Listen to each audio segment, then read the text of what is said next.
बिस्मिल्लाहिर्रहमानिर्रहीम। अस्सलाम वालेकुम नाज़रीन, आप यूट्यूब चैनल देख रहे हैं। मैं इमरान खान हूँ। इमरान खान साहब की मुलाकात उनकी जो मुज़ाकराती कमेटी है उससे अभी भी नहीं करवाई गई और हुकूमत ने तकरीबन हाथ खड़े कर दिए हैं। अयाज सादिक ने कहा कि इमरान खान से पीटीआई मुज़ाकराती टीम की मुलाकात करवाना मेरा मैंडेट है, ना मेरी जिम्मेदारी है।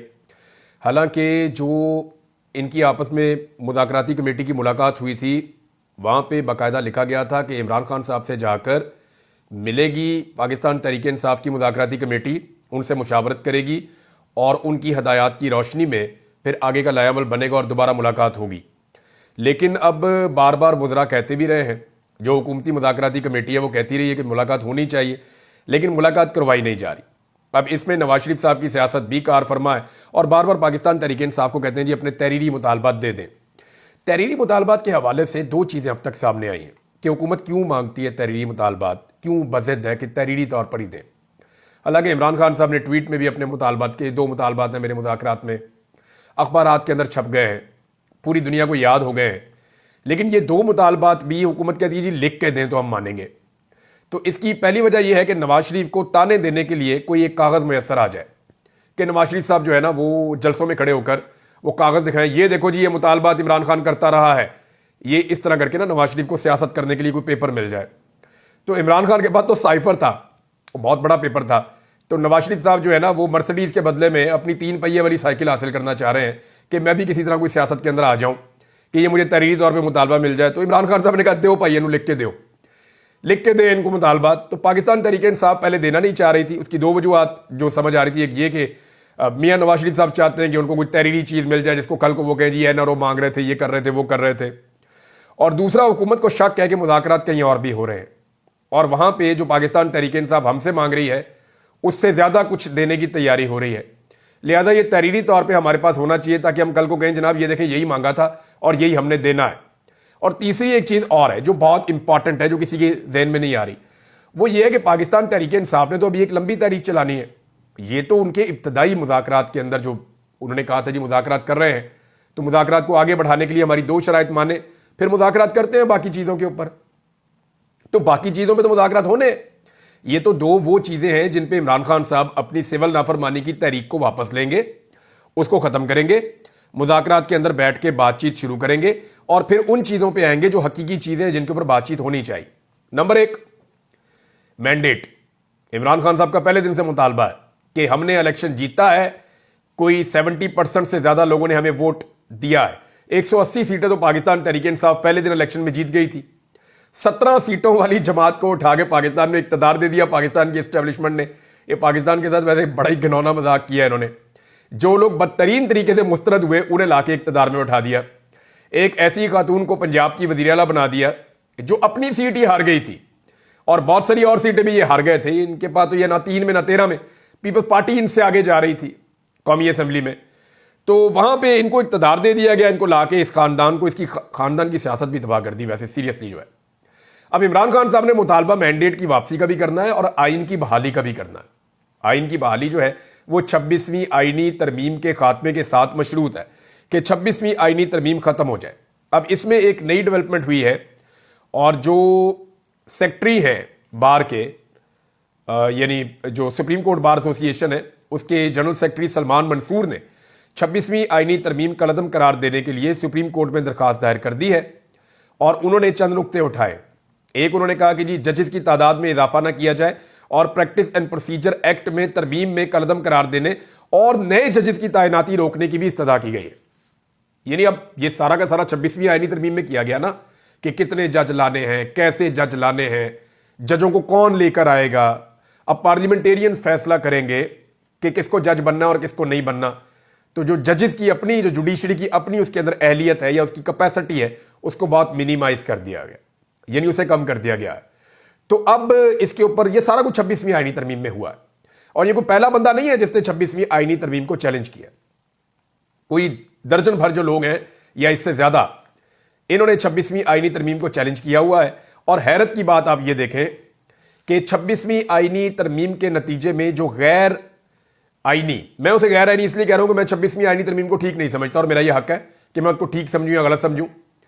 तो वो जो एक आईनी बेंच बनाया गया, जो मुतनाज़े आईनी बेंच है, जो 26वीं आईनी तरमीम की वजह से बना, वो बेंच अपने केसेस सुन रहा है लेकिन वो 26वीं आईनी तरमीम के ऊपर जितने केसेस बने हुए हैं वो नहीं सुने जा रहे।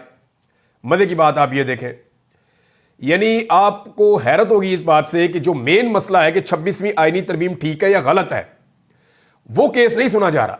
लेकिन 26वीं आईनी तरमीम के नतीजे में जो कुछ तनाजा खड़ा हुआ है वो चल रहा है। यानी आईनी बेंच इस मुतनाज़े तरमीम के नतीजे में बना, वो मुतनाज़े बेंच केसेस सुन रहा है। लेकिन वो जो आईनी तरमीम है उसके ऊपर, जो खुद मुतनाज़े है उसके ऊपर बेशुमार लोगों ने जो है वो बार बार पिटीशन डाली है, लेकिन सुप्रीम कोर्ट ऑफ पाकिस्तान उसको सुन नहीं रही। अब सुप्रीम कोर्ट ऑफ पाकिस्तान अगर उसको सुनती है तो यहां सारा मसला हल हो जाता है। क्योंकि देखिए, मैं आपको इसको सिंप्लीफाई करता हूं, बहुत आसान कर देता हूं। मौजूदा हुकूमत को और एस्टेब्लिशमेंट को इस बात का पता था कि सुप्रीम कोर्ट ऑफ पाकिस्तान में जो जजेस की अक्सरियत है वो आईन और कानून के साथ खड़ी होगी, लिहाजा उनके मकासद पूरे नहीं हो रहे थे। उन्होंने बहुत सारे ऐसे इकदाम उठाने थे जो इकदाम आईन से मुताबिकत नहीं रखते, या बहुत सारे ऐसे काम उन्होंने करने थे जो सुप्रीम कोर्ट ऑफ पाकिस्तान से रिवर्स हो जाते। तो उन तमाम कामों को करने के लिए और उन रुकावटों को दूर करने के लिए उन्होंने सुप्रीम कोर्ट ऑफ पाकिस्तान में एक आईनी बेंच बना दिया, एक मुतनाज़े आईनी तरमीम लाकर, और उस आईनी बेंच में वो तमाम जजेस शामिल कर दिए जो उनके पसंदीदा हैं। अब आपको बात समझ आई कि सुप्रीम कोर्ट ऑफ पाकिस्तान में जजेस की अक्सरियत आईन और कानून के साथ खड़ी थी, लिहाजा हुकूमत और एस्टेब्लिशमेंट का काम नहीं बन रहा था। तो हुकूमत ने और एस्टेब्लिशमेंट ने एक नई अदालत बना दी और उसके अंदर वो जज शामिल कर दिए जो उनके मर्जी के जज हैं। अब जिस चीज से भी खतरा होता है उस चीज का रुख मोड़ दिया जाता है उस बेंच की तरफ, और वो बेंच इनके लिए मामलात को आसान कर देता है। जैसे कि फौजी अदालतों वाला मामला हुआ थोड़े दिन पहले, अभी ये मामला चल रहा है और इसके ऊपर जो है वो पहला बाकायदा एहतजाज जीपीओ चौक में वकला ने किया है फौजी अदालतों के फैसलों के खिलाफ। ये पूरी दुनिया में पाकिस्तान के लिए जग हंसाई का एक सबब बनेगा और कोई वजह नहीं है। यानी ये जो फौजी अदालतें हैं तो अदालतें होती ही नहीं, क्या ये सिविलियन को सजाएं दे सकती हैं? अब ये केस चल रहा था, इसके अंदर कुछ रिमार्क्स हैं जो जज साहिबान ने दिए, तो मैं उनके ऊपर सिर्फ एक बात करना चाहता हूं और जज साहब को बताना चाहता हूं कि तकलीफ होती क्या है। जस्टिस जमाल मंदोखेल साहब ने कहा कि किसी को कैद तन्हाई में रखना खुद एक बहुत बड़ी सजा है, कोई 2 दिन अकेला कैद में नहीं रह सकता। 2 दिन का उन्होंने वर्ड बोला है। मैं खुद भी 14 रोज जेल में रहा हूं। सुबह नमाज के बाद बाहर छोड़ देते थे, कुछ कैदी खेल वगैरह भी खेल लिया करते थे। ये जस्टिस जमाल मंदोखेल साहब ने कहा है। इसके बाद जस्टिस मुसर्रत हलाली साहबा ने कहा कि कैदियों को बाहर निकलने दें, धूप लगवाने दें, इसमें क्या मसला है। अब ये दोनों जजों को मैं एक बात बताता हूं, आप दोनों सुप्रीम कोर्ट ऑफ पाकिस्तान के जज हैं। 142 दिन में अकेला रहा हूं, 142 दिन। वो तकलीफ मैं आपको बता नहीं सकता। और मैं अकेला नहीं हूं, और बहुत सारे लोग वहां पे चिल्ला रहे होते थे, उन्हें मार पड़ रही होती थी। अकेला रखते हैं, टॉर्चर करते हैं, बात नहीं करते, सलाम का जवाब नहीं देते, खाना कुत्ते की तरह डालते हैं, ऐसे नीचे से फेंकते हैं। इस तरह होता है वहां पे कैद तन्हाई के अंदर। इंसान की सेल्फ रिस्पेक्ट ही खत्म कर देते हैं, बंदे को ज़हनी मरीज बना देते हैं। इतने जालिम है ये एजेंसियों वाले जो पाकिस्तान में बंदों के साथ होता है। और क्या जुर्म क्या था? सिर्फ ये कि इख्तलाफ राय, और तो कुछ नहीं था। मैंने 10 दफा उन्हें कहा यार मुझे धूप में निकाल दो 2 मिनट के लिए, मुझे कोई पौधा दिखा दो, मैं कोई ग्रीनरी देखना चाहता हूं, वो बाहर निकालो 5 मिनट के लिए, वो भी नहीं कर रहे थे। तो आप दोनों को मैं ये बता दूं कि आज आप सुप्रीम कोर्ट ऑफ पाकिस्तान में जिन हुकूक की बात कर रहे हैं वो पाकिस्तान में मिलते ही नहीं है। मैं यहां पे एक बेबसी की तस्वीर बना रहा और आपके चीफ जस्टिस ने मुझे, मैं कई दफा कहता रहा, उसने मुझे नहीं बुलाया। और जब आपकी अदालत में मेरे बारे में नाम लिया गया तो उसने कहा वो कौन है। तो आप दोनों में अगर ये जरूरत है तो आप मुझे बुलाकर पूछे, मुझे बुलाएं सुप्रीम कोर्ट ऑफ पाकिस्तान में और मुझे बुलाकर पूछें। मैं आपको बताता हूं कि कैसा जुल्म और कैसा जबर होता है जब जबरी तौर पे लापता किया जाता है। 2 दिन की बात करते हैं, 142 दिन मैंने इन हालात में गुजारे। धूप तो बहुत दूर की बात है, रोशनी बहुत दूर की बात है। तो आपको अंदाजा नहीं है किस तकलीफ से लोग गुजरते हैं। बहरहाल इमरान खान साहब ने कहा जी कि लिख के इनको तहरीरी तौर पर मुतालबात दे दिए जाए और जो इन्होंने उसका करना है वो कर दें। मेरे ख्याल में इमरान खान साहब जो है वो हुज्जत तमाम कर रहे हैं। वो ये कोशिश कर रहे हैं कि जितना ये चाहते हैं मामले को घसीटना, ये घसीट ले हुकूमत, क्योंकि फरवरी से पहले कोई एहतजाजी तहरीक चल नहीं सकती। अभी धुंधों का मौसम है, सर्दी भी बहुत ज़्यादा है। नॉर्मली पाकिस्तान में इस मौसम में तहरीक नहीं चलती। इमरान खान साहब की ताकत वैसे भी ज़्यादा जो है, क्योंकि वहाँ उनकी हुकूमत भी है ना, खैबर पख्तूनख्वा में, गिलगित बल्तिस्तान में, कश्मीर में, यहाँ पे इमरान खान साहब की ताकत बहुत ज़्यादा है। पंजाब में भी वो बहुत ताकत में है, लेकिन पंजाब की पुलिस को और वहाँ पे जो फोर्सेस को इस्तेमाल किया जाता है ब्रूटली, वो बड़ा जुल्म और जबर किया जाता है। और मरियम नवाज उनके ऊपर मुसल्लत की गई है, फार्म 47 के ऊपर, जाली वजीर आला। तो वो पूरी कोशिश करती है। और मैं हसीना वाजिद प्लस है वो, मरियम नवाज जो है वो हसीना वाजिद प्रो मैक्स है, नॉर्मल भी नहीं है। और इनका अंजाम भी मुझे ऐसा लगता है कि हसीना वाजिद वाला ही होना है, देर हो सवेर हो अंजाम इनका वही होगा। और ये अपने अंजाम की तरफ चल नहीं रहे, ये अपने अंजाम की तरफ भाग रहे हैं और इन्होंने दौड़े लगाई हुई है अपने अंजाम की तरफ। और ये अंजाम हम देखेंगे क्योंकि जुल्म और बर्बरियत एक लेवल से जब आगे चली जाती है तो लोग रिएक्ट कर जाते हैं। एक दिन आएगा पंजाब में भी लोग रिएक्ट कर जाएंगे। अब 26वीं आईनी तरमीम के हवाले से अगर कोई सुप्रीम कोर्ट ऑफ पाकिस्तान का फुल कोर्ट बैठता है तभी ये सारी चीजें रिवर्स हो सकती हैं। और फिर 26वीं आईनी तरमीम अगर खत्म हो जाती है तो चाहे फौजी अदालतों का मामला हो, चाहे वो धांधली का मामला हो, चाहे वो दीगर मामला हो, पाकिस्तान में जितने आईनी मसाइल जिनमें पाकिस्तान उलझा हुआ है वो सारे खुल जाएंगे। हत्ता के जो सर्विसेज चीफ की 5 साल तक मुद्दत कर दी गई है, 3 साल से बढ़ा के, ये मामला भी चैलेंज हो जाएगा और बहुत सारी चीजें आपके सामने आएंगी। अभी कुछ एक दावा किया जा रहा है, मरियम नवाज को पहुंचाया गया सरगोदा तालीमी इदारे में, वहां बच्चों को छुट्टी दे दी। यानी आप अंदाजा करें कि वजीर आला किसी तालीमी इदारे में जाए और उसके आने से पहले बच्चों को नोटिफिकेशन देके छुट्टी दे दी जाए कि भाई तुसी कार जाओ, ताड़ी लोड नहीं है। तो बच्चों के बगैर वजीर आला ने क्या करना है भाई? इमरान खान यूनिवर्सिटी में जाता था, बाहर से लेकर अंदर तक रश रहता था, लोग इकट्ठे हो जाते थे। ये सियासी लोग तो जब जाते हैं तो वो चाहते हैं अटेंडेंस पूरी होनी चाहिए। इधर छुट्टी दे रहे हैं जनाब चले जाओ। मकामी सहाफियों को भी इजाजत नहीं है कि आप आके कवर नहीं कर सकते, अपना मीडिया भी नाल लेके जाना है। और वहां पे मरियम नवाज और तलबा के बीच में जो फासला रखा गया, मैं वो फासला, उसके बीच में क्रिकेट खेल सकते हैं लोग। यानी जितना बीच में रकबा खाली छोड़ा हुआ था उसमें अच्छी खासी वन टिप क्रिकेट हो सकती है, बड़ा मजा आ सकता है वहां पे। तो दूर क्यों बिठाया तलबा को? क्या कोई खतरा है तलबा से, या नारों की आवाजें पहुंच जाती हैं? और वहां पे सिक्योरिटी भी बहुत भारी थी और फिर चुने हुए बच्चे बिठाए हुए थे और उन बच्चों ने भी कोई इस्तकबाल नहीं किया। वहां पे ऊ की आवाजें भी बीच में आ रही थी। अब उसके बाद चंद बच्चों को इकट्ठा करके, जिनके साथ पहले से तय किया गया था, उनको कुछ ब्यूरोक्रेट, कुछ बच्चे, कुछ पुलिस वाले, कुछ सादा कपड़ों में अपने साथ जो लोग ले जाए गए, उन सबको इकट्ठा करके एक जमकट्टा सा बना के तो वीडियो बना के डाल देते हैं कि जनाब ये मरियम नवाज साहबा की मकबूलियत बहुत बढ़ रही है। तो मैं एक चीज अर्ज कर देता हूं कि नवाज शरीफ का मुकाबला मेरा चैलेंज है, PMLN को मेरा आज चैलेंज है और खुलकर चैलेंज दे रहा हूं। नवाज शरीफ का मुकाबला इस वक्त पाकिस्तान तहरीक इंसाफ के किसी भी काउंसलर से करवा दें। आप किसी एक काउंसलर से आप नवाज शरीफ का मुकाबला, चले मैं आपको नाम ले लेता हूं, वो सनम जावेद से आप करवा दें, ये तैयबा राजा से करवा दें। नई लड़कियां हैं ना, इनको तो बहुत वो पॉलिटिक्स में इनका नाम नहीं है या कोई इनकी पूरी लेगेसी नहीं है पॉलिटिक्स में। आप इनके साथ नवाज शरीफ और नवाज शरीफ की बेटी दोनों का मुकाबला करवा दें। सारे सरकारी वसाइल इस्तेमाल करें, जितना आप चाहते हैं वहां पे सरकारी अफसर, पटवारी, जो कुछ आपने करना है आप करें। पूरे लाहौर के अंदर आप होर्डिंग्स लगा दें, सारी बसें आप वहां पहुंचा दें, आप जितना मर्जी करके आप जलसा कर लें और सिर्फ 24 घंटे का फ्री हैंड दे दें इन दो खवातीन को। यास्मीन राशिद साहिबा को आप 24 घंटे के नोटिस के लिए छोड़ दें बस पैरोल के ऊपर, और उन्हें कहें चले यास्मीन राशिद को ले लें, कैंसर की पेशेंट है, सिर्फ उन्हें 24 घंटे दे दें, वो आपसे 10 गुना बड़ा जलसा करके आपको दिखा सकती हैं इसी शहर लाहौर के अंदर। यानी इस वक्त नवाज शरीफ की मकबूलियत का यह आलम हो गया है, बूट पॉलिश कर करके अपनी मकबूलियत का बेड़ा गर्क कर दिया मियां साहब ने। अच्छे खासे इनकलाबी लीडर बनने की तरफ जाते हैं, फिर इनकी बेटी और इनका भाई इनको खींच के फिर ले आता है कि नहीं हमने तो जूते साफ करने हैं, हमारा तो ट्रैक रिकॉर्ड इस चीज का है, हमने तो हमेशा यही काम किया, हमने यही काम करना है। फिर सारा टब्बर लग जाता है जूते साफ करने के ऊपर। ओ भाई अच्छा खासा मियां नवाज शरीफ लेके जाता है तुम लोगों को, कभी इनकलाबी बन जाते हैं, आ जाओ थोड़े डंडे थोड़ी मार खा लेते हैं, साथ ही कोई ना कोई प्लेटलेस गिरा के उसको बाहर निकाल देते हैं। तो मियां नवाज शरीफ साहब का मुकाबला आज पाकिस्तान तहरीक इंसाफ के एक काउंसलर के साथ भी लेवल प्लेइंग फील्ड की शर्त के ऊपर नहीं करवाया जा सकता। मेरा चैलेंज है, मैं ओपन चैलेंज कर रहा हूं कि अभी मुकाबला करवा के देख लें, लेकिन एक शर्त है कि लेवल प्लेइंग फील्ड होनी चाहिए। उनको भी मौका मिलना चाहिए, उनका जहां तक दिल करे वो निकले, वो निकल कर आकर बैठे पुरअमन तरीके से। आप उनको 24 घंटे दें, 24 घंटे में वो आपके सारे रिकॉर्ड बराबर कर देंगे। और मैं एक काउंसलर की बात कर रहा हूं, किसी और बंदे की बात नहीं कर रहा। तो ये यहां तक अगर नवाज शरीफ की सियासत पहुंची है तो पहुंचाने में जो है वो इन्हीं लोगों का किरदार है जो इस वक्त उछल उछल के कह रहे हैं जी मरियम नवाज की मकबूलियत बहुत ज्यादा बढ़ गई है और ये हो गया वो हो गया, और जाल साजी के ऊपर इनकी हुकूमत कायम है। अभी एक जाली लेटर निकाल दिया इन्होंने, नून लीग वालों ने, और वो यूएई का निकाल दिया लेटर के जनाब यूएई ने बड़ा एहतजाज किया है, बड़ी मजम्मत की है पाकिस्तान तहरीक इंसाफ की लीडरशिप पे कि जनाब उनके खिलाफ कोई प्रोपेगेंडा किया गया है।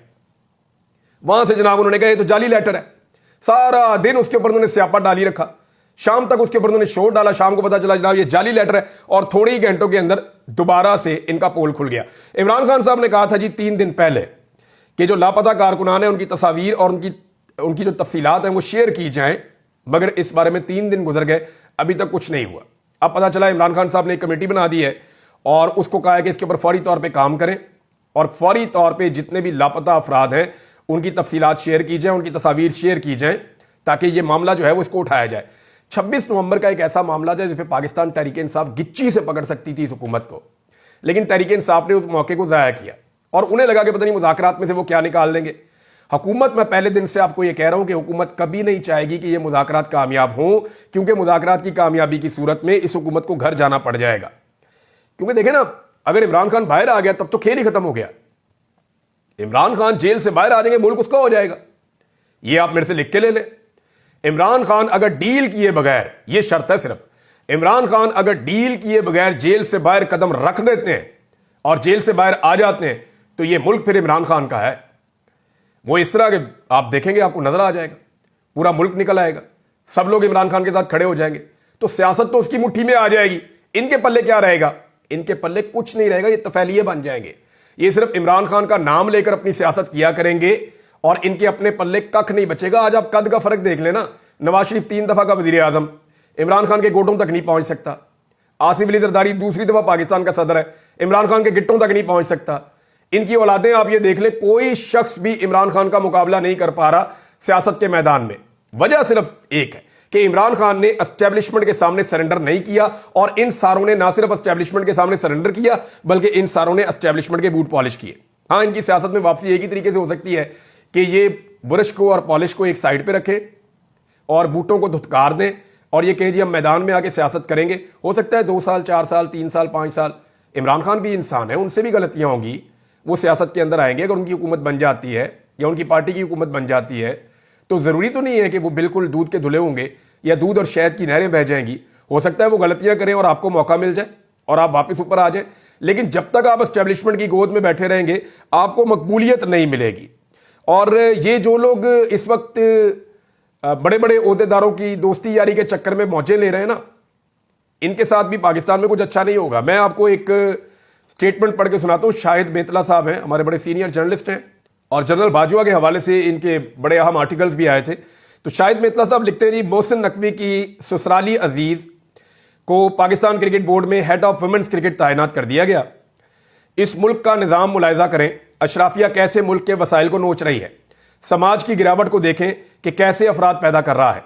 मोहसिन नकवी सियासतदान नहीं था, सहाफ़ी और चैनल के मालिक थे, लेकिन उन्होंने बतौर वज़ीर आला सियासतदानों से 100 गुना ज़्यादा अकरबा परवरी का सबूत दिया। अपने दर्जन भर ज़ाती दोस्तों को सूबाई काबीना में वज़ीर और मुशीर बना लिया, जिनको हमसाए भी नहीं जानते थे, और ब्यूरोक्रेसी में अपने अजीज़ों अकारब को अहम ओहदों से नवाजा। और बेशरम टोला लोगों के पीछे लट लेकर पड़ा है कि सोशल मीडिया पर अपनी मफलूकुल हाली और महरूमियों को रोना क्यों रोते हैं। देखिए, ये सोशल मीडिया के पीछे तो सारे पड़े हैं ना। इस वक्त आप PMLN देखें या पीपल्स पार्टी देखें या पाकिस्तान की एस्टेब्लिशमेंट को देखें या आप मौलाना फजल रहमान साहब की पार्टी को देखें, तमाम पॉलिटिकल पार्टीज़ को इमरान खान साहब की 2 चीज़ों से सख्त इख्तलाफ है। एक, इमरान खान साहब का सोशल मीडिया, क्योंकि ये सोशल मीडिया वो सवालात उठाता है जो 70 साल से किसी ने उठाए नहीं। और दूसरा जो एतराज़ है वो ओवरसीज़ पाकिस्तानियों में इमरान खान साहब की मकबूलियत, क्योंकि ओवरसीज़ पाकिस्तानी बाहर से जो दबाव डालते हैं उसको पाकिस्तान की एस्टेब्लिशमेंट उठाने की सकत नहीं रखती। तो इन 2 चीज़ों के ऊपर बहुत ज़्यादा तनकीद होती है। सोशल मीडिया को पाकिस्तान तहरीक इंसाफ के अंदर से भी कुछ ऐसे लोग टारगेट करते हैं जिनकी निशानदेही सोशल मीडिया करता है। मिसाल के तौर पर पाकिस्तान तहरीक इंसाफ का सोशल मीडिया आजकल बहुत ज़ोर से आवाज़ उठा रहा है उन लोगों के खिलाफ जो इमरान खान साहब के ट्वीट को रीट्वीट नहीं करते, इमरान खान साहब के बयानिए का बोझ नहीं उठा सकते। वैसे कहने को वो इमरान खान साहब के वफादार हैं, इमरान खान साहब के नज़रिए पर खड़े हैं, लेकिन इमरान खान साहब जो ट्वीट लिखवाते हैं, जो ट्विटर उनका ट्वीट करता है या वो जो एक्स के ऊपर अपना एक पोस्ट डालते हैं उसको रीपोस्ट करने की भी जरूरत नहीं करते। और ये थोड़े नहीं हैं, ये वो तमाम लोग हैं जो MNAs बन गए, ये वो तमाम लोग हैं जो MPAs और मिनिस्टर्स बन गए, ये वो तमाम लोग हैं जो सेनेटर्स बन गए। इनमें इक्का दुक्का हैं जो इमरान खान साहब की, जितना भी इमरान खान साहब का एक बयानिया है, जो उसका बोझ उठा सकते हैं। ज़्यादातर लोग ये बोझ भी नहीं उठा पा रहे। नाज़रीन, राना सनाउल्लाह साहब ने, सूबाई सदर भी हैं PMLN के, उन्होंने एक प्रेस कॉन्फ्रेंस की है जिसमें उन्होंने अलीमा खान और पाकिस्तान तहरीक इंसाफ के कारकुन हैं उनके बीच में जो एक कन्वर्सेशन है उसके स्क्रीन शॉट जो है वो शेयर किए जी PTI के अंदर लड़ाई पड़ी हुई है। देखें, जब लेवल ये आ जाए कि एक पार्टी का सूबाई सदर एक दूसरी पॉलिटिकल पार्टी के लीडर की बहन के ट्वीट के स्क्रीनशॉट शेयर करके अपने आप को पॉलिटिकली रेलिवेंट करने की कोशिश कर रहा हो या दूसरी पार्टी के अंदर दरार डालने की कोशिश कर रहा हो, तो इसका मतलब यह है कि तुसी हाथ खड़े करके हार मान लो। यानी राणा सनाउल्लाह साहब से मुझे ये उम्मीद नहीं थी। वो बड़े लॉजिकल इश्यूज के ऊपर बात करते हैं हमेशा से। राणा सनाउल्लाह साहब जो हैं वो इस लेवल पे आ गए हैं, तो इसका मतलब ये है कि पीएमएलएन का बहुत बुरा वक्त चल रहा है भाई, बहुत बुरा वक्त। अब तक के लिए इतने, अपना ख्याल रखिएगा अपने इस चैनल का भी। अल्लाह हाफिज़।